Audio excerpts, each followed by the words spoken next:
We have a public notice, Mr. Schnattelbach. Thank you, Ms. Board President. Before our board meeting tonight, we'd like to have a public hearing to present our budget and take public comments. Just to kind of give you a timeline back, on July 20th, we presented the proposed 21-22.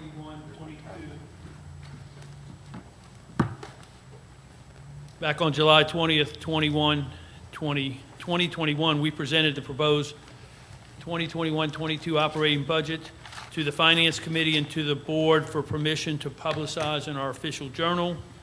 On July 21st, we published a notice as required, and we presented our budget in the lobby, had it available for public inspection and available on our website.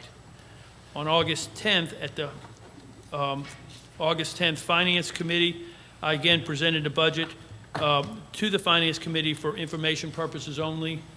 And now today we hold a public hearing. We present our 2021-2022 operating budget to the board tonight. And right now we allow for public input related with the operating budget. If we have any comments at this time.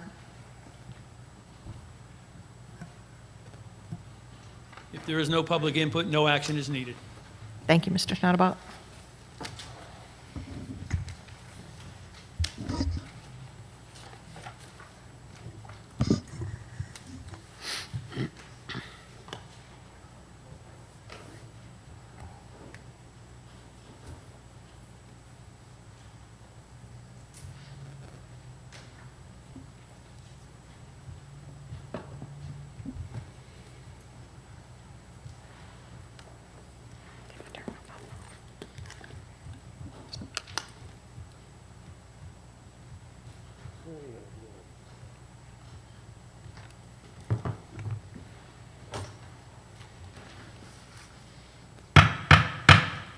Call the Tangipahoa Parish School Board meeting to order for August 17th, 2021. Roll call, Ms. Cindy. Ms. Richards? Mr. Toller? Here. Ms. Abrams? Here. Mr. Westmoreland? Present. Mr. Duncan? Mr. Bush? Here. Mr. Moore? Ms. Simmons? Here. Ms. Dominguez? Present. If everyone would please stand for the Pledge of Allegiance. Mr. Bush, can you lead us on the Pledge of Allegiance, please? Yes, I will. Stand, please. Salute. Excuse me. Hand over the chest. I pledge allegiance to the flag of the United States of America and to the republic for which it stands, one nation, under God, indivisible, with liberty and justice for all.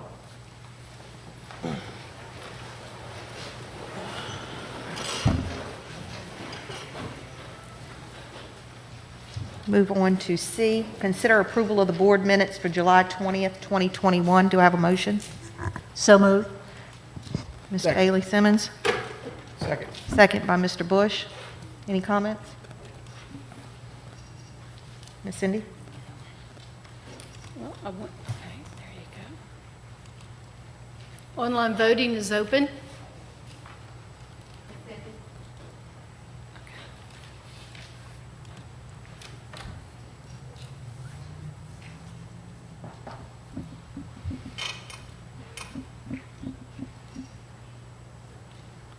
Online voting is closed. Motion passes unanimously.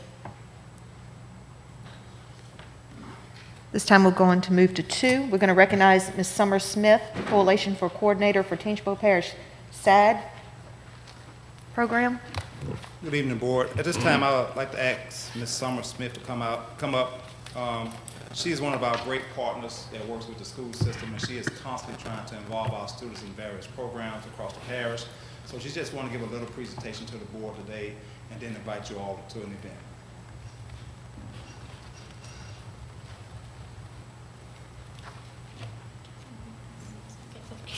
Thank you, Dr. Hurst. Good evening. Thank you all for allowing me to join you this evening. I know you are extremely busy, so I'm going to try not to take up too much time. So if I talk really fast, I'm sorry. That's what I do. As you said, my name is Summer Smith. I'm with Tangipahoa Parish SAD. If you don't know, SAD stands for Students Against Destructive Decisions.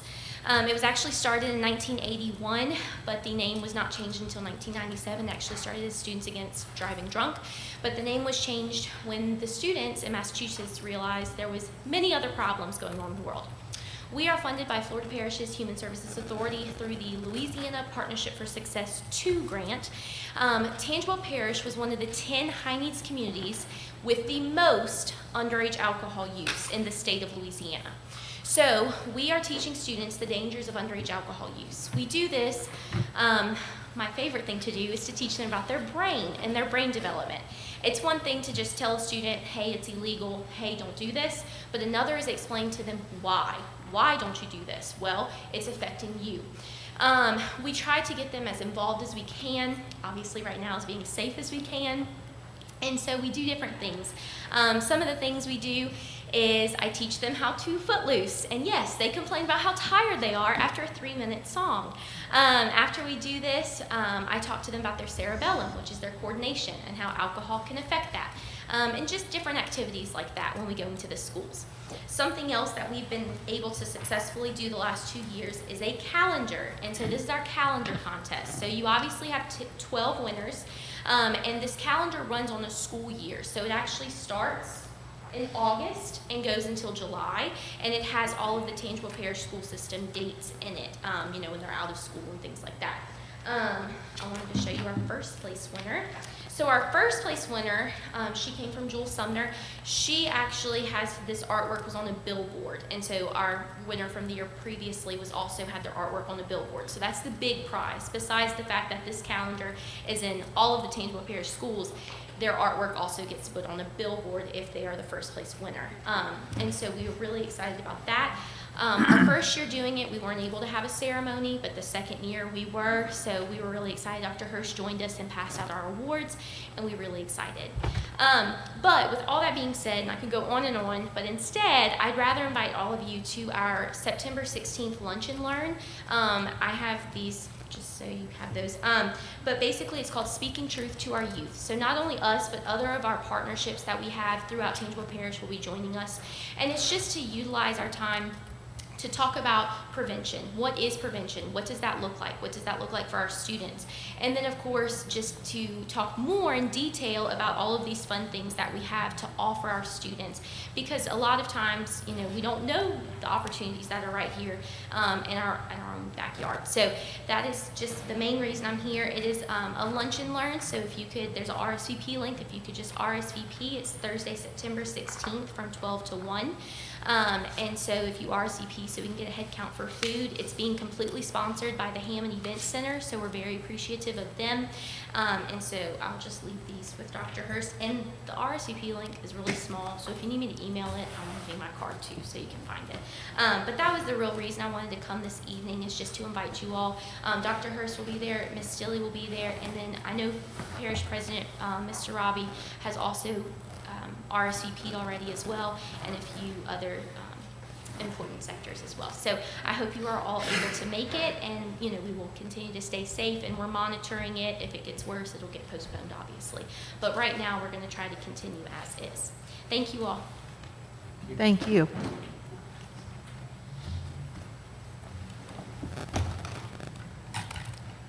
And we're going to move on to academic update on Jump Start, the summer program. Ms. Carly Cooper.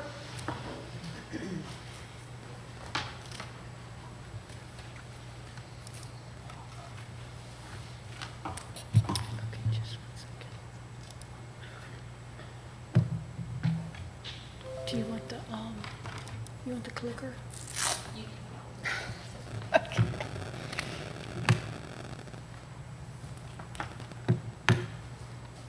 Dr. Fassell asked me to be here this evening to give you the results of our Jump Start summer program. We, again, had a really good Jump Start summer. All of my teachers are really excited about Jump Start summers because you generally have students that are willing to do something during the summer, and it's usually a good experience for the students and for the teachers. But these were the Adobe Credentials that were earned during the Jump Start summer. We had one star in the bunch that started Adobe during the school year and then finished with 7 of the certifications, and I sent that information to Certiport, and they actually are going to interview him. So he's excited about that, and I'm excited about that. So, and he was a student of Miss Gretchen Hintz. His name was Buddy Glover.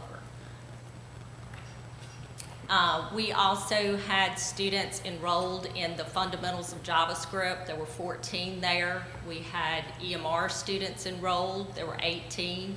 We had some NCCER welding students enrolled. There were 12. The results of that are kind of misleading in that there's only one statewide basic, but that is a credential that's very hard to get in one summer. So he got them a good start, and at least 5 of them, I'm still trying to confirm those numbers, but at least 5 of them got the welder helper, which is many of those modules, but not quite all the ones that you need to get the full certification.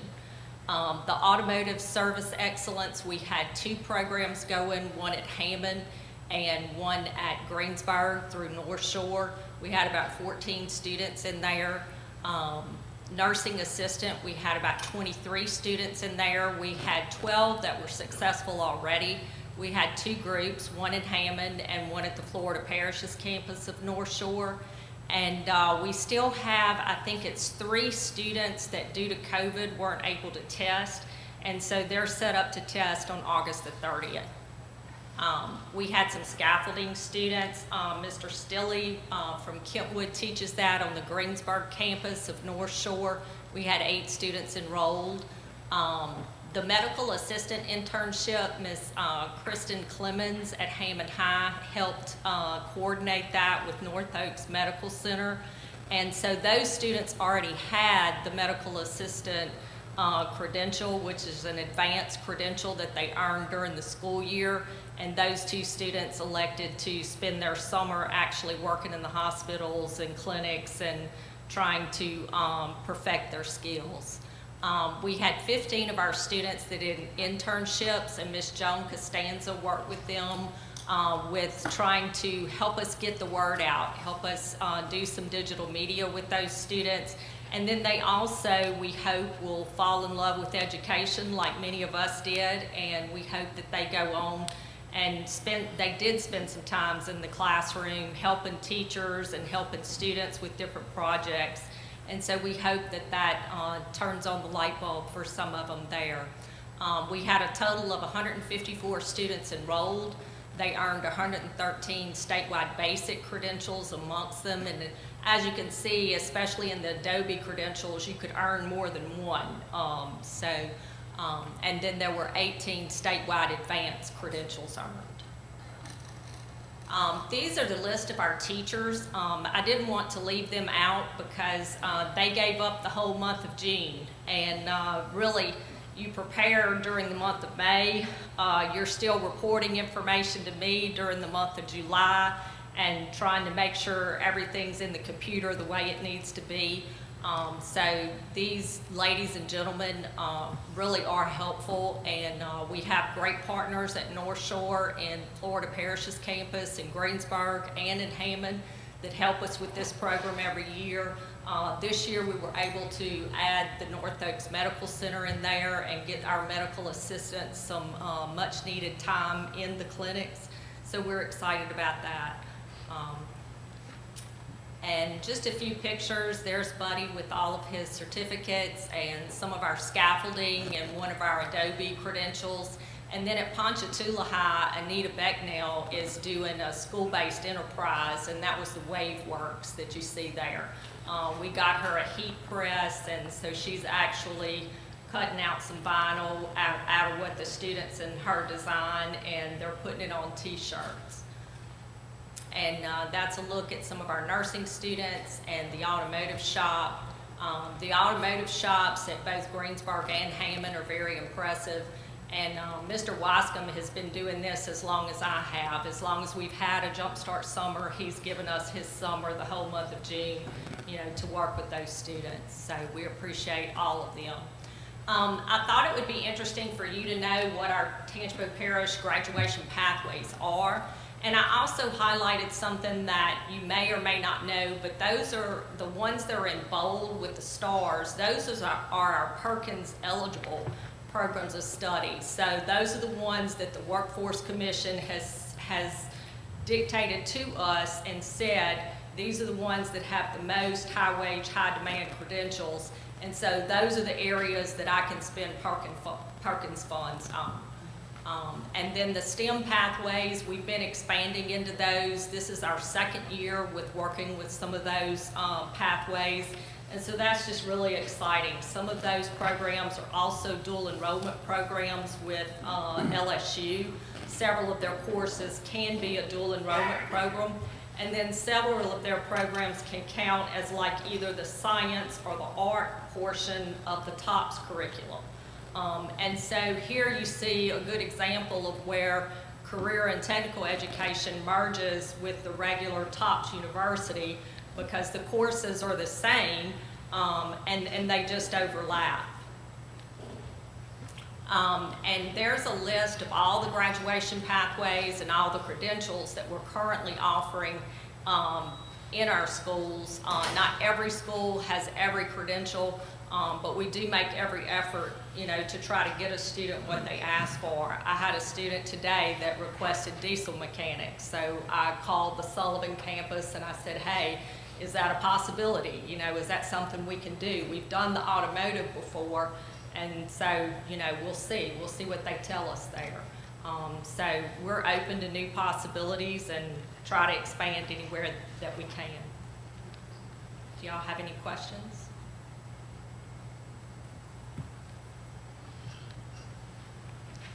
Thank you for all the information. Thank you. Thank you. Thank you, Ms. Cooper. Moving on to our committee reports. Just 1 second. We had a capital outlay meeting on August the 10th. We need a motion to accept. Move to accept the minutes. Second. Mr. Westmoreland, second by Ms. Janice. Any comments, questions? Ms. Cindy? Voting is open.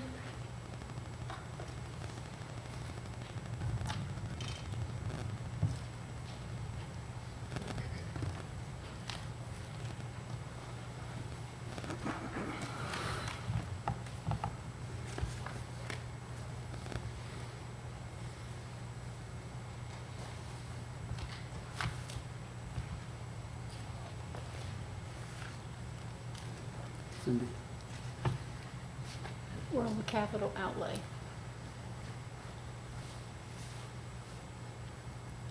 You have Mr. Jerry's vote? I'm Did you sorry? get Mr. Jerry's vote? No. Capital outlay, Mr. Jerry, we're voting on the minutes from capital outlay on August 10th. Oh, he voted.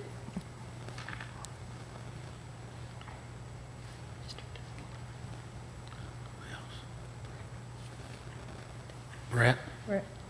you Oh, voted? he voted, okay. Voting is closed. Motion passes with Mr. Moore abstaining. All right, we're moving on to our Finance Committee meeting from August 10th, 2021. Do I have a motion? I'd like to make a motion that we adopt items A through E of the Finance Committee so we can consider F separately. Second. All right, Okay, just 1 second. motion by Mr. Toller, second by Ms. Dominguez.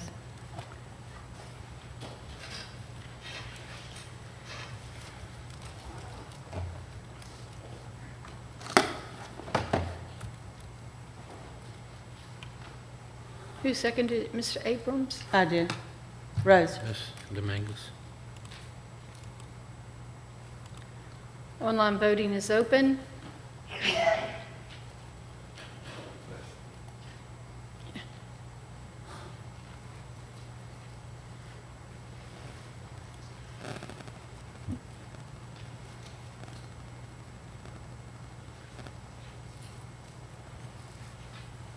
Online voting is closed.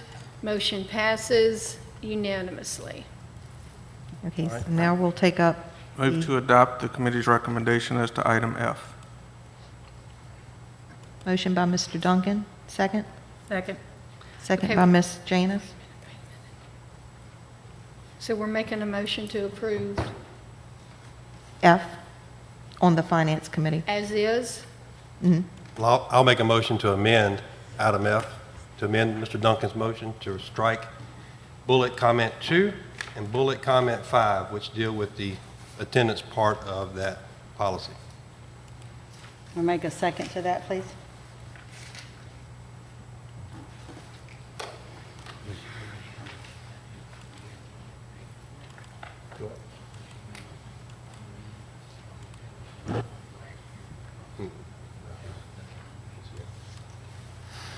Let me explain, or, Yes. I mean, we're open for discussion? Open for discussion, Mr. Toller. Yeah, the reason I wanted to do this, we discussed it during finance a little bit, but I didn't have a vote in that meeting, so I wanted to make the motion to strike those 2 bullet comments, which refer to the part about being here or being sick no more than 10 days.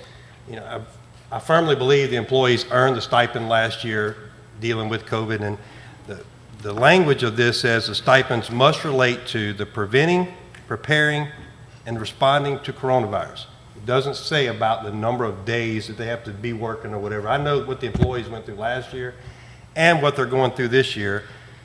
They meet that category of preventing, preparing, and responding to coronavirus. And although I do applaud the administration, I know the intent was really good, as to try to give us a strong start and encourage employees to come to work. My fear is simply that we're going to encourage teachers or employees, when questionable, to come to work, maybe with symptoms. Maybe week 1 through 4, where you don't know what the rest of the 9 weeks is going to be. If you're questionable, you say, well, I'm going to go ahead and go. And since we have so many vaccinated employees, their symptoms may not come on set with corona, so they could actually be spreading it while they're trying to make sure they're doing the best, which is what we're encouraging them to do. So my intent with this amendment is to remove that. Our employees have earned this already. There's no doubt about it. Our employees are not going to just take days off because they want to take days off. Our employees want to be in the classroom. They want to teach kids. And every employee that we have, from janitors, food service, bus drivers, technology, everybody fits the criteria of preventing, preparing for, and responding to coronavirus. So that's why I'm making this amendment. Anyone else? Question. To allow the amendment? To allow the amendment?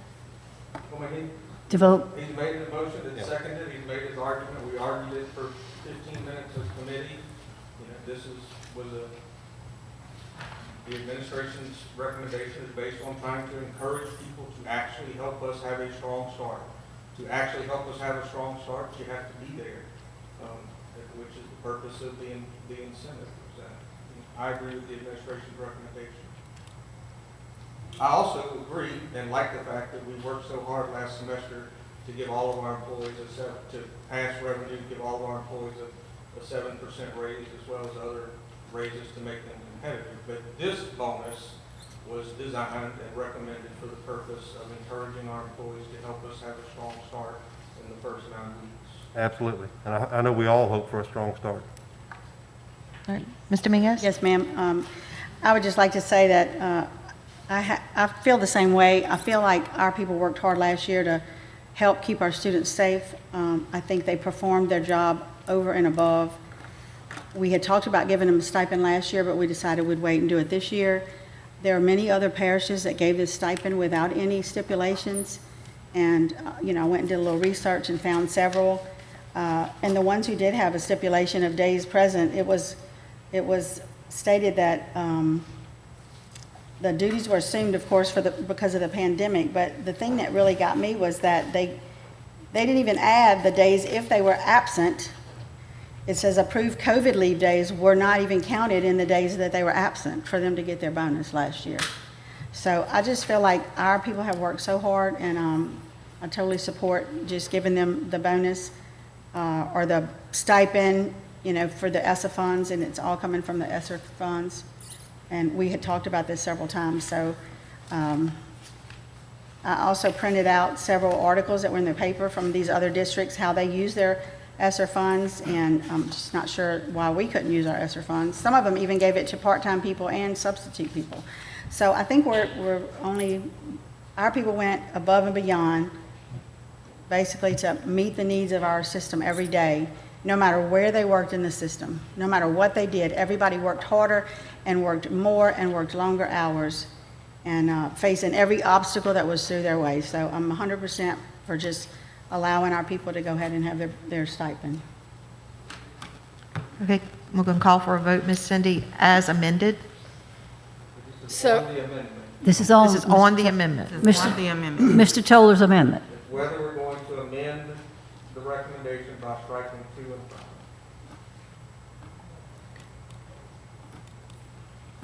online voting is open.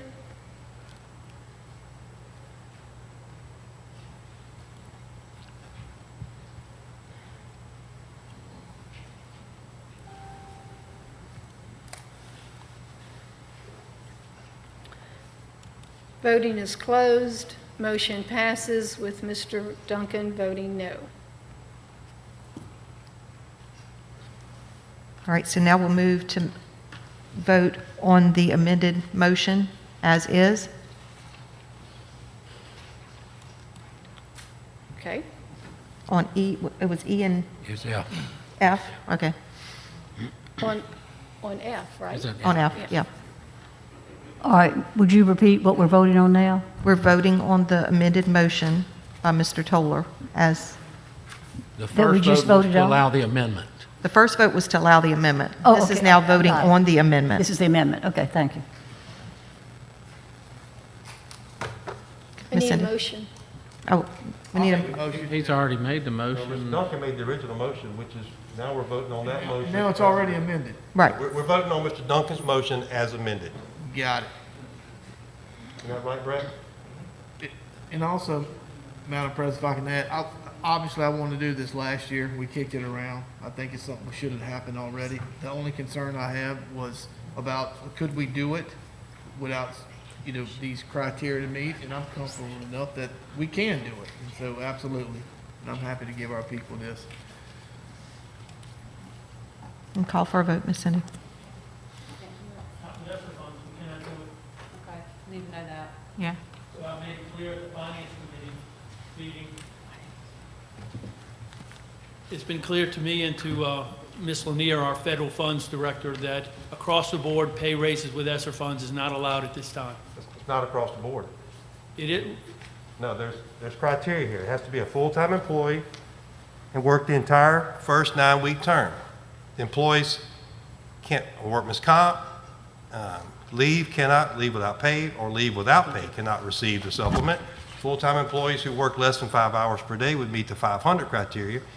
And then in your own words, in this, stipends must relate to the preventing, preparing for, responding to corona. okay. So I those- stand corrected then. Those items fit under that. Yeah, we made sure that before we got here. Yeah. So yeah, we're I good. mean, if there's something I'm not reading in that, Mr. Snodabot, please tell me. Well, I would tend to agree with the guy that handles our finances, but we will find out when we have our audit, whether we will have the first strike against us in an audit in many, many years, because that's what this board is deciding to do. You're deciding to give every employee a $1,000 stipend, regardless of whether they show up to work during the first 9 weeks or not. Read that again, Mr. Toller. Could you read that one more time to make sure? Mr. Chairman, that's not what I said, Mr. Duncan. All I'm striking out is the attendance part. The attendance part where we're putting a limit on how many sick days an employee can do. If you want to put a limit in there, okay, I say anybody with less than 30 days of sick days can get this. Would that be approved? Because I didn't know the ESSER funds told us how many days. All I'm saying is any employee that meets the criteria by preventing, preparing for, or responding to coronavirus. It's in the wording right there. Every employee that we have, if the administration comes to us and says, hey, we have this employee that did not respond to, was not affected by coronavirus, then obviously they would not be allowed to get this stipend. But I would say that I don't think anybody in our school system was not affected by coronavirus. But if we do have a job that is not affected by it, it would not meet this criteria. Right, and so what you just said on the record in the process of adopting this motion is that every single one of our employees qualifies for this stipend, whether they show up for work or not, because we're not putting in any, No. you just said that they all qualify, and, The first bullet statement says full-time employees who work the entire 9-week term will be eligible for the TPS Strong Start. That's still in there. It also says employees on any type of leave, such as workman's comp, leave without pay, or leave with pay, will not receive the supplement. So I'm not saying that all employees, whether they show up or not. I'm saying that all employees that were affected by coronavirus, by preventing, preparing for, or responding to coronavirus, should be eligible for this stipend if they meet this criteria that's still in here. I didn't take any of that out. and I said, we will let the, I guess, let the auditors determine whose interpretation is correct. The guy that's been handling our finances for decades, or somebody else? Okay. All right, call for a vote, Ms. Cindy. Voting is open.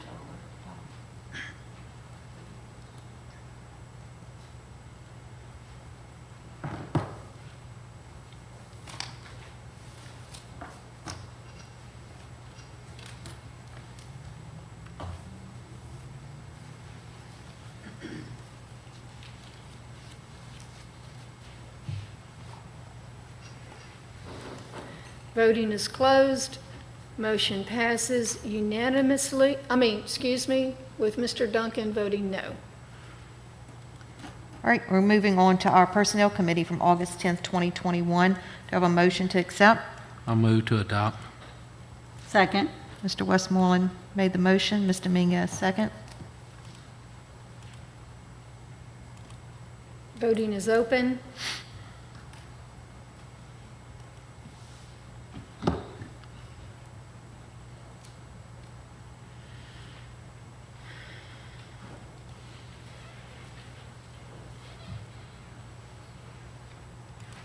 Voting is closed. Motion passes unanimously. We'll move on to 5, our superintendent's updates. Ms. Stilley. Yes, item 5A, we're asking the board to consider approval of an MOU with Family Healthcare of BDCO, Family Healthcare of Laranja, Total Family Medical, and Strawberry Patch Pediatric Clinic to provide telemed services to students in the Tangipahoa Parish school systems, elementary schools, and Dr. Hurst with some comments to add.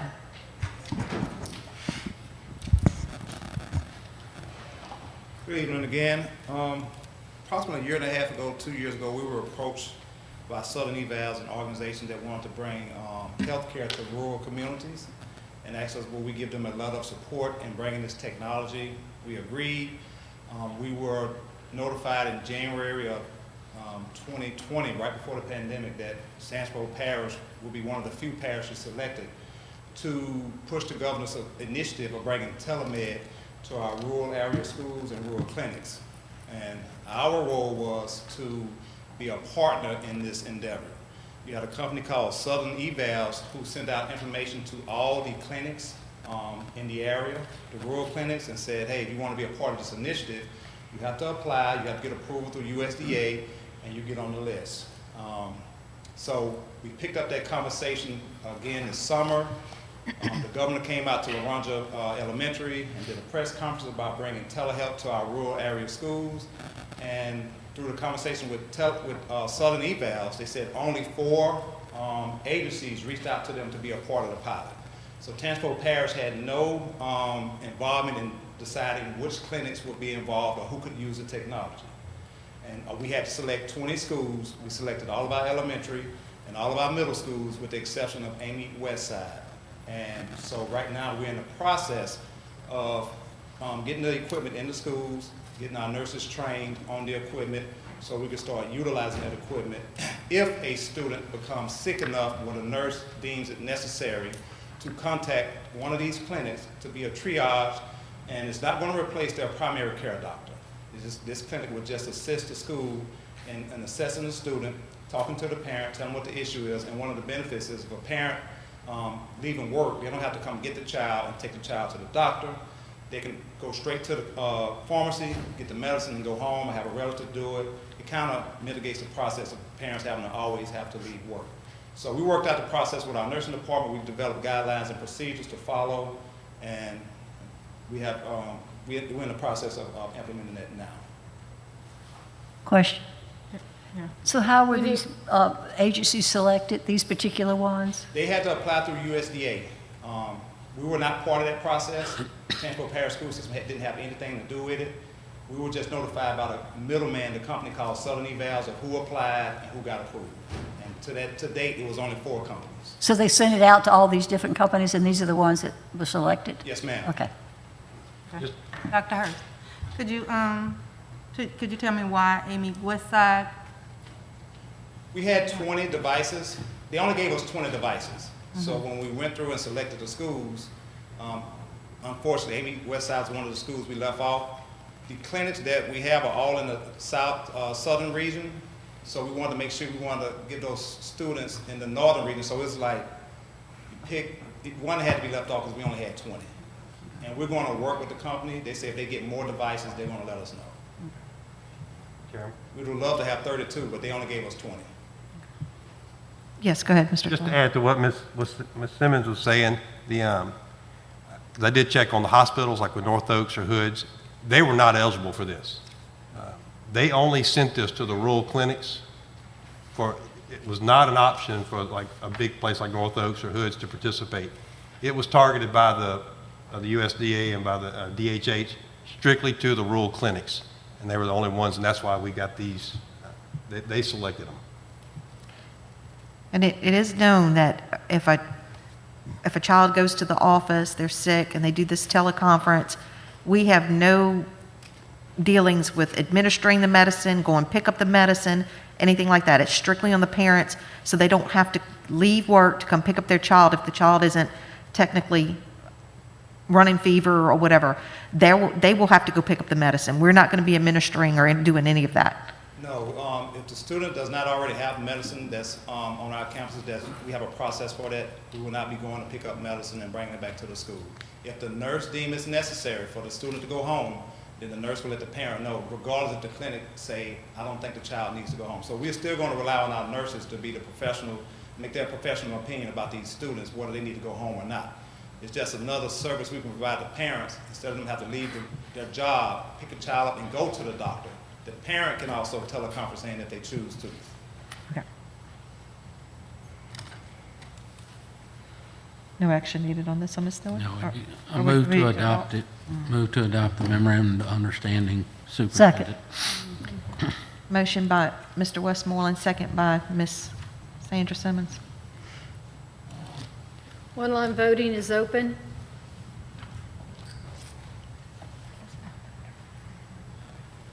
I think it's going to be a great improvement, great help.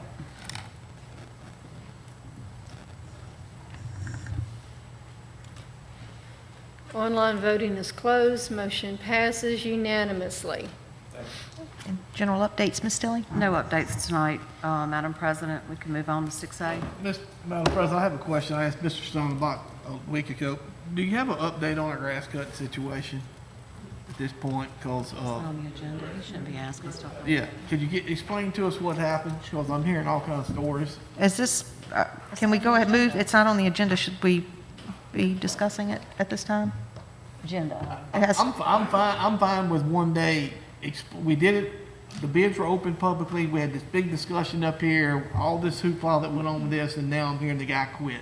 And he's not even working for us anymore, so. The gentleman didn't I quit. don't He know. actually released some of his bids. He's still cutting some of our campuses, but And I'm not sorry, as many Madam as has President. before. You could come back later, Brett, that's fine. Mr. Brett, he'll make an appointment with you to I just discuss it. wanna- It's just not on the agenda. Hear it out loud for everybody here, community and all, thank you.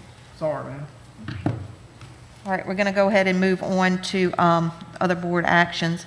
Consider approval of the 2021-2022 budget. Mr. Brett Schneiderbach, you can come on back up. Thank you, Mr. Chairman and the board. We've presented the budget. It's been advertised. We've had public input. I would now like the board to consider adopting the budget. I Have a- think we adopt that budget. All right, Mr. Bush made the motion. Second. And second by Ms. I just Rose. have a couple questions there. Okay, go ahead, Ms. Rose.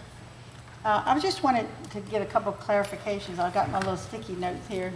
On the page about the 4-H, and that's page 43, we don't give anything to any employee, but is this the only money that the 4-H gets from us for the whole entire, whatever they do, for all our students? Or do they get some other, I know they get some state funds and some other kind of funds, but, That's about the ballpark, right around $30,000. okay, because I know we used to get 60 and now we only give them 30. It's been 30 for a long time. Yeah, the last couple of years, yeah. Okay, and what about on page 61, the things that Mr. Charlie Vance does? He has a couple of programs. So where does he get if he's not listed as an employee, how does he get compensated for doing these lessons? He receives grant funds. I know Entergy is one of his grants. He gets Okay. grants for some of his movie productions. I don't see That's salaries just because it's in not there. I money, don't we think don't he have gets anything in his budget compensated this year for these. I this think year. the That's why cost- why is there nothing in his budget for this year? Because as of right now, we have no grant funds that he's anticipated or will receive. That may change, and we will come to you with a revised budget if that happens. But as of right now, we're not aware of him receiving any grant funds for this upcoming school year. And we don't have any funds that, at this point, or we're going to wait to see if he has no grants, then maybe because, he's been doing this for how many years? 15 years or something? Are we going to not let it drop, are we? I'm not prepared to commit general funds for his program. He may get out and obtain grant funds for his program and have the movies and the student participation and things like that. I'm not aware of that right now. But usually during the school year, he gets grant dollars, and then we revise the budget and come to y'all with revise on these small grant funds. Yeah, because, that's a great program. We've had a lot of benefit with our kids for that, And I think he also had another, this other one that's Every Kid a King for the younger kids. On page 111, they actually have a little bit of money in there for that year, but that's why I was wondering why was nothing for the movie high school section of it. And that, again, maybe we're waiting for grants. We only budget with grant dollars we're aware of having at this particular time. Our special revenue funds, we constantly get additional grants or apply for grants through the state that we come back to y'all and ask for a revised budget if they're approved. Okay, and then I just have a couple more things on page 226. I know this is about our debt service funds where we were getting money for Independence and Sumner in the property tax and the bonds that we were owed, but I know that's a process of rolling over, and the people are not going to have to pay it. We're just picking it up. So I was kind of trying to figure out, was that what this is on page 226 where under expenditures, it says other objects, and it jumped 110%. Well, this is the total debt service fund, so the reason that's going to be our phase 1 debt service for the first year. These are our construction projects that we're doing right now. There's 7 different sites, like Ponchatoula Okay. High and Champ Cooper. We borrowed the money's in the bank. Okay. And we're now having to pay on the debt service. I just wasn't sure what that exactly was. So this doesn't have anything to do with the money that's rolled off of Sumner and Independence, this particular? Well, keep in mind, the money that's at Sumner Independence, we're not levying the millage. The funds are already on hand. The expenditures are still obligated. We'll pay the expenditures when they become due over the next 2 to 3 years. The money's on hand to pay that. We won't ask the taxpayer to pay any more money. Okay, But the expenditures are the same till we pay those loans off. okay. And then my last thing was, why is there nothing budgeted in the roofing fund that we set up? On page 277.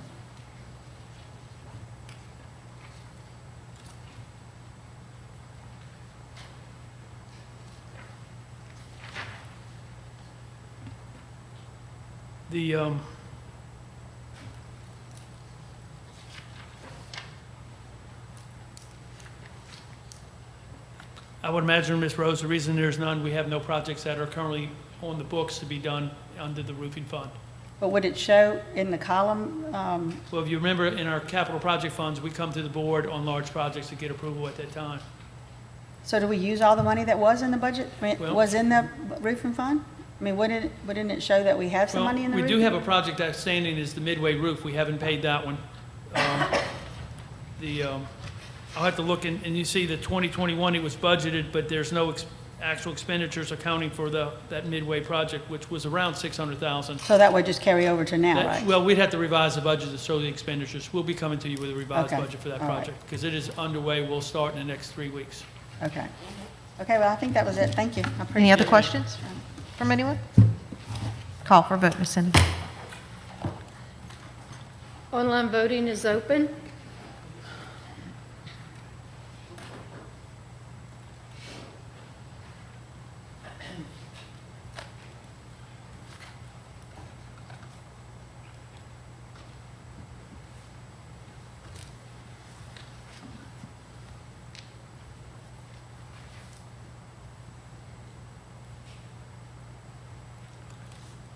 Online voting is closed. Motion passes unanimously. All right, we're going to move on to consider the superintendent's evaluation. Mr. Jenko?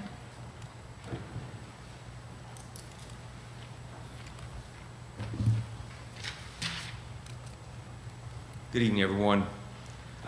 Before we begin, I'd just like to make sure Ms. Stilley would like her score read in open session.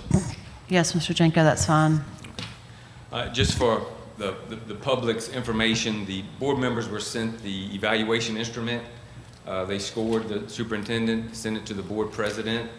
Board president and the board vice president collected all the materials, put it on a spreadsheet. Then Ms. Stilley and the rest of the board members went into executive session to discuss it, to work out any issues that they may have. Came out, and we now have a final document. The instrument that they evaluate her on has 6 domains. One is related to policy and governance. The second one is instructional leadership. Third one is planning and assessment. The fourth one is organizational management. The fifth one is communication and community relations. And number 6 is professionalism. When everything was added up and divided out, Ms. Stilley has a final evaluation of 3.80 out of 4, a 3.80 out of 4. So, thank you. No board action is needed for that.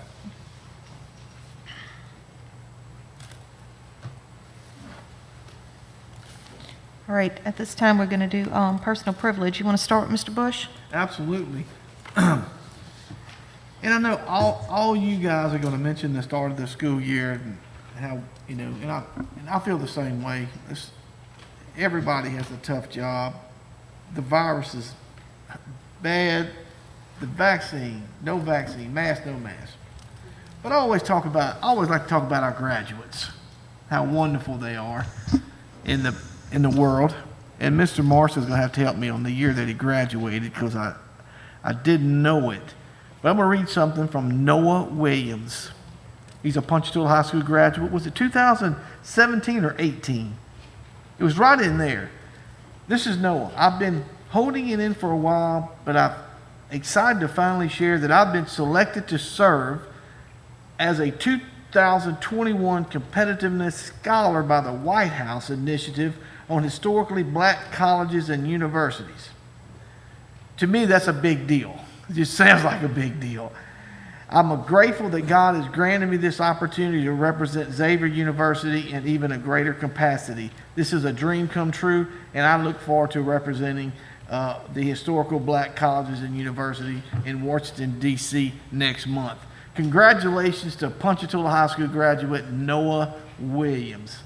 And if you want to be something in life, you can be anything you want to be and be a public school graduate from Tangipahoa Parish.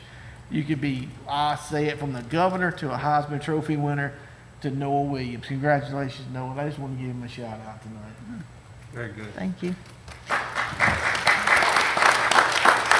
Ms. Sandra? Yeah, I got excited when I looked on Facebook and saw all the different teachers and other personnel getting excited about going back to school and showing their classrooms and showing different pictures of what they had set up. And it was exciting to see them get excited regardless of what they're going through right now. And that's why we're very excited and thrilled to be able to give them a bonus that they so richly deserved. at the end of last year, surely, and then this year too. But it also too, I've talked to some of them that after they got the first week of school, the first few days, that how they're still excited, regardless of the fact that we have masks, we have this and we have that. They're excited to get back in the classroom and teach the children. And I don't know, that just gives me a good feeling, having been a former educator at one time in my life, to see this excitement and to see them just fixing their rooms up so nicely and getting prepared for these students and just putting all that they have out for our kids. That makes me happy. Mr. Duncan? Ms. Janice? No? Mr. Westmoreland? I'd just like to thank all my fellow board members for all of their thoughts, prayers, the card. Y'all may not know, but I went through COVID for 2.5 weeks, and it is no joke. So I am praying for all of our employees and all of our children as we begin this new school year. Yeah, I just echo that, because to see the excitement, like Ms. Andrews saying, with the teachers and the students, we're not sure if we know what a normal year looks like again, but we sure are hoping for one. Kids need to learn, and kids need to be in the classroom to learn. So we continue to hope and pray that they can stay there in the classrooms with the teachers and learn. Mr. Mingus? Yes, I'd just like to say that, thank the financial department and all those employees, because just going over this budget to get a grasp of it takes hours. I can't even imagine putting it together. So thank y'all, especially with all the other funds that came in, the ESSER funds and all the government funds. So that's a lot of work. So thank y'all, and thank you for working so hard on that. And thank you for all the teachers for getting everything ready. I know we've had quite a bit of, different things that have happened, but we're running smooth. We're going to be strong, and as Ms. Stilley's plan is, strong start. I really want to thank the employees that are changing their whole way of doing school at Champ Cooper. They have divided the school, not just starting in the morning and ending in the evening, but starting and ending and starting and ending. And every teacher had to move a classroom over. I think there was only 2 or 3 teachers of the whole entire staff that did not have to pick up everything in their classroom and move it to another classroom. So God bless them. God bless all the people that are working so hard to keep our children safe, and we really appreciate it a lot. Mr. Jerry? Okay.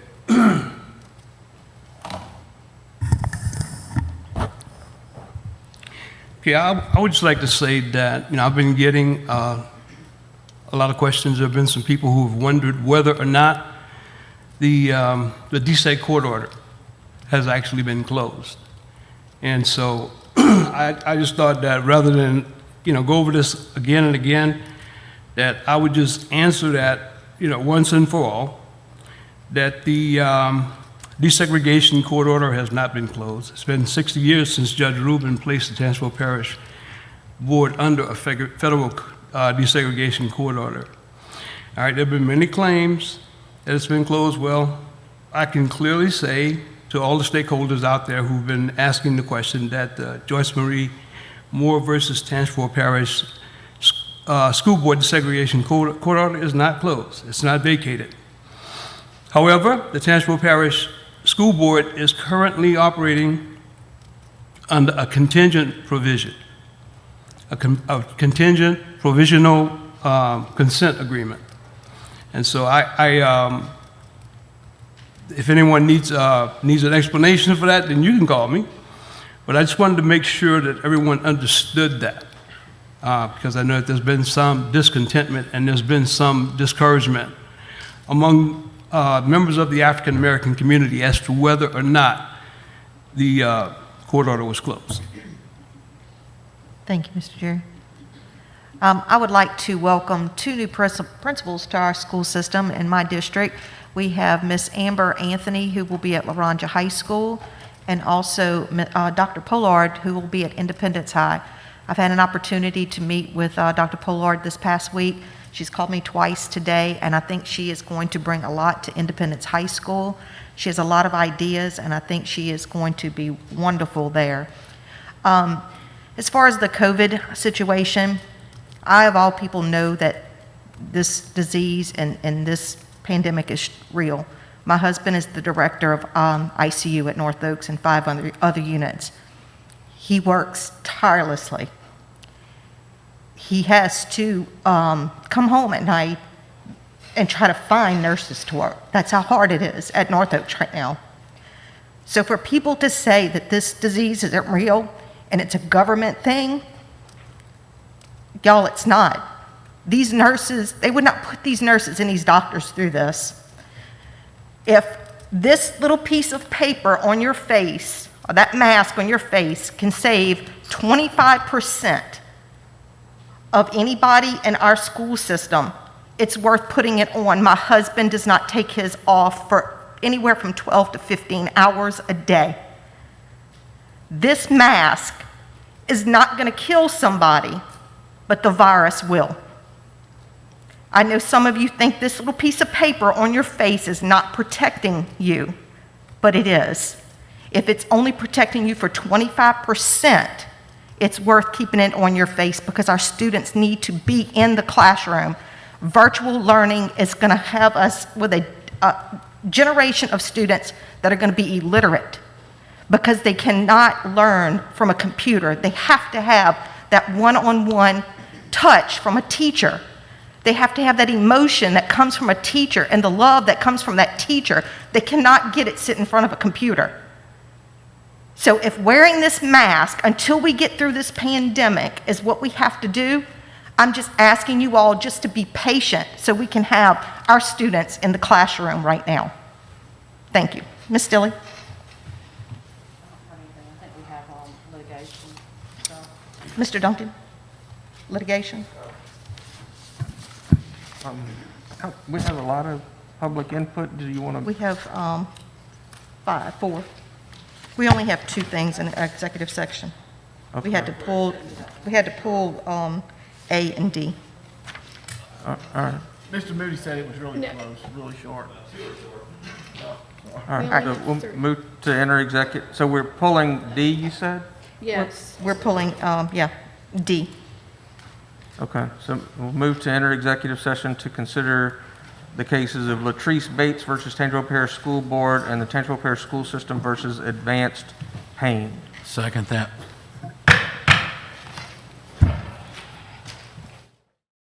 Channel 17, proudly serving the Florida parishes. To order. Mr. Duncan? Move to adopt council's recommendation as to agenda items 8, B, and C. Second. Motion by Mr. Duncan, second by Mr. Westmoreland. Vote, Ms. Cindy? Okay, just 1 second. On item B and C. Correct.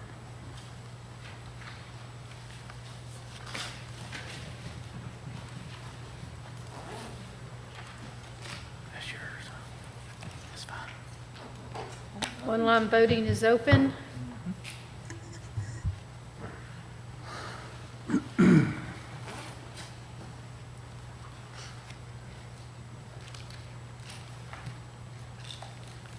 Online voting is closed. Motion passes unanimously.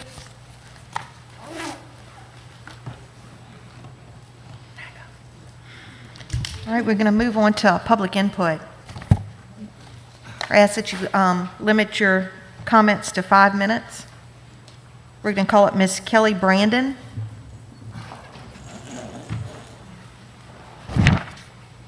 Good evening, everyone. School started last week, and my son got on the bus that morning and that evening.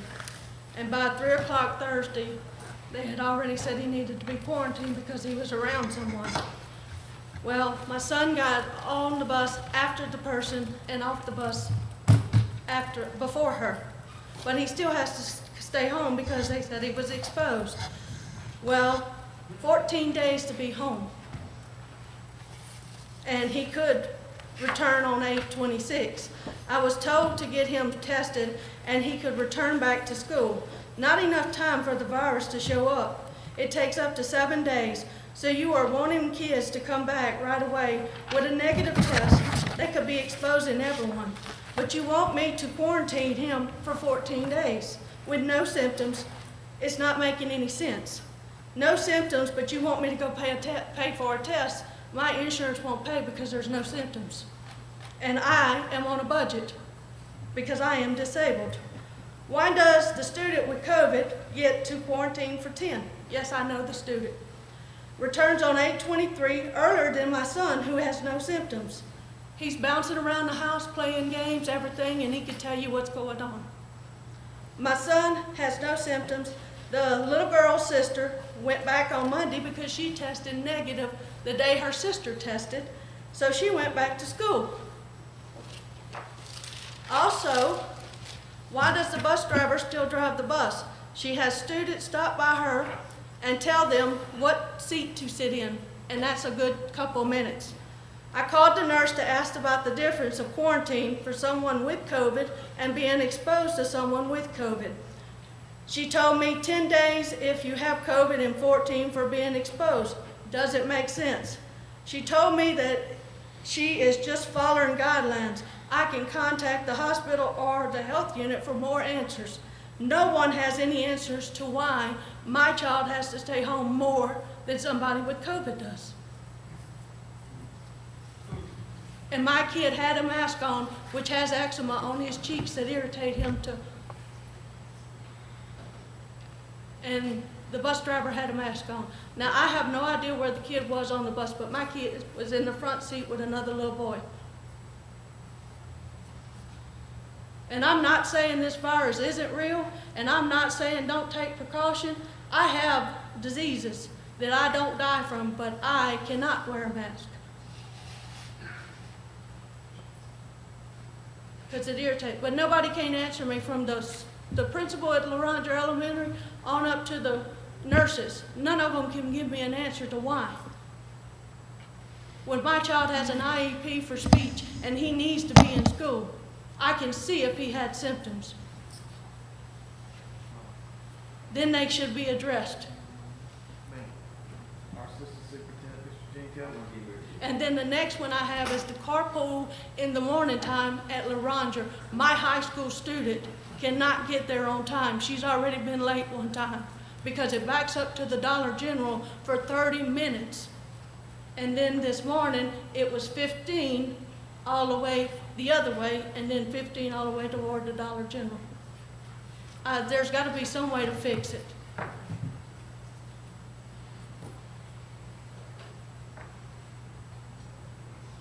Ma'am, Mr. Jinko will get with you on that. I'll make sure he gets your paperwork. Unfortunately, we're just here to hear your comments. We can't comment on anything. That's okay. I understand. Thank you. Thank you.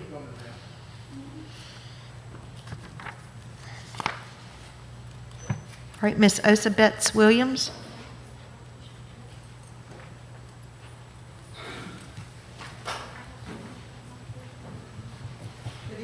Good evening. Prior to tonight's meeting, I heard the statement about staff, teachers, or whomever cannot miss any days during the first 9-week period of school. As you know... Oh, so I'm having a hard time hearing you. Can you get the mic a little closer? Or you can take your mask off while you're up there. As you know, retired, highly qualified educators return to the system to fill positions because of the severe shortage of qualified educators. Many or most of these retired return educators, along with regular educators, have legitimate medical issues. As a result, they have to make appointments based on physicians' schedules, primarily because of the medical community's dedication to the COVID Delta viruses and their patients. I am hearing that these individuals are being excluded from the much-needed bonus pay because they are trying to maintain a healthy lifestyle. Do you all really believe in your hearts and spirits that you are making the right decision to exclude individuals who truly need these additional funds?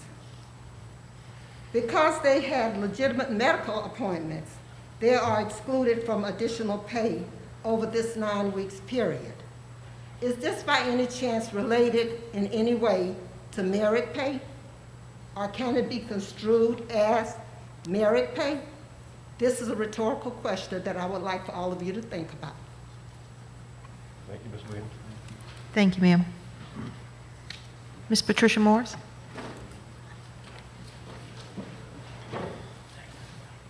Madam Superintendent, Madam President, ladies and gentlemen of the board, this is regarding academic issues pertaining to African American children.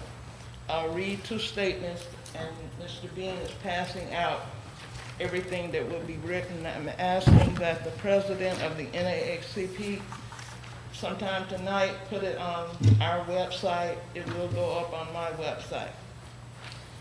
This is by no means meant to harm, but to raise awareness and efforts to help improve the system in its entirety. I've had dental work, so excuse how I'm sounding. To make informed decisions, it is imperative that parents and the community are provided with the necessary information. It's the school system's responsibility to be as transparent and as honest as possible regarding matters involving children's academic well-being. We cannot just say things like, kids are more than just a test score, knowing that test scores actually measure and show the means for our children, the schools, the entire system, and our community. This is a serious matter and a serious time. Therefore, tonight I submit to our superintendent, our school board members, media conglomerates, parents, and community entities. My last statement.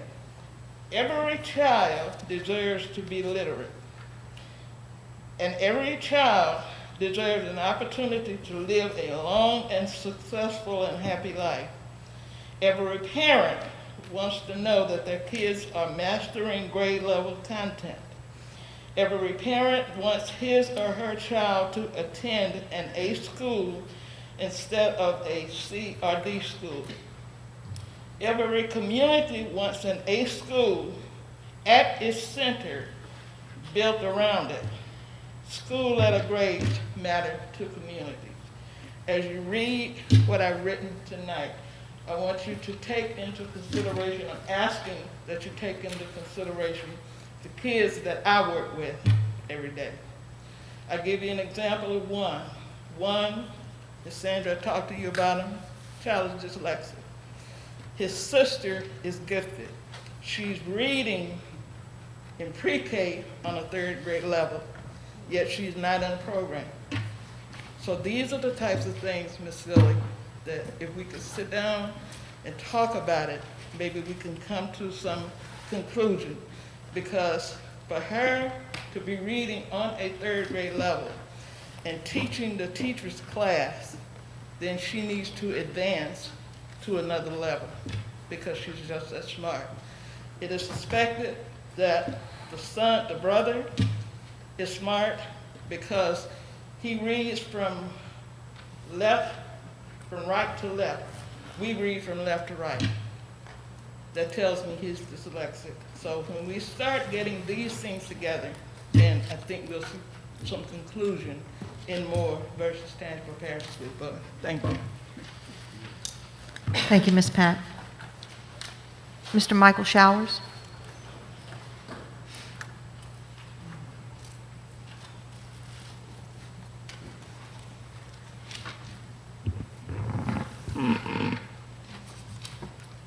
Madam President, members of the school board, Superintendent Still, good evening.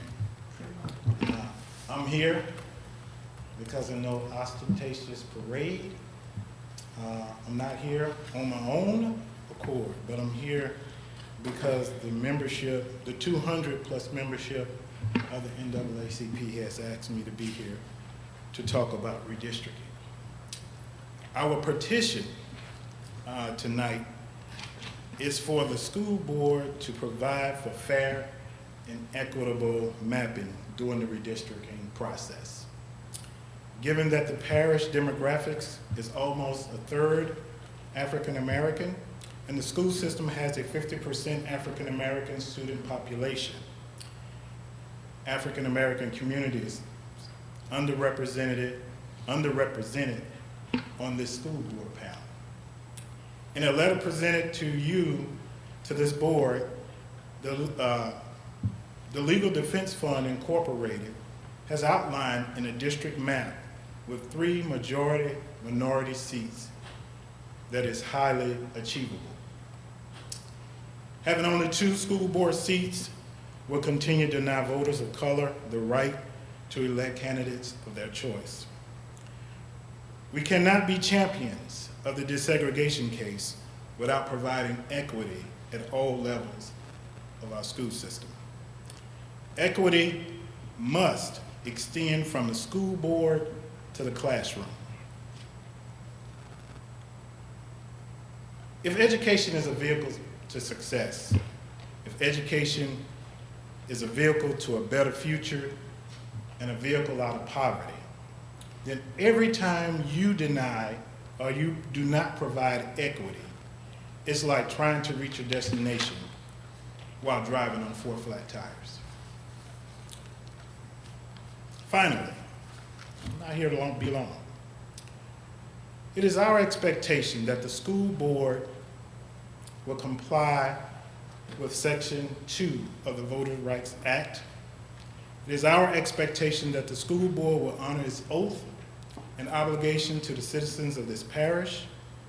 And it is our expectation that you, our district representatives, will present a map that is reflective of the people it serves. Thank you. Thank you. Mr. Christopher Boudreau? All right, if there's nothing else, meeting adjourned.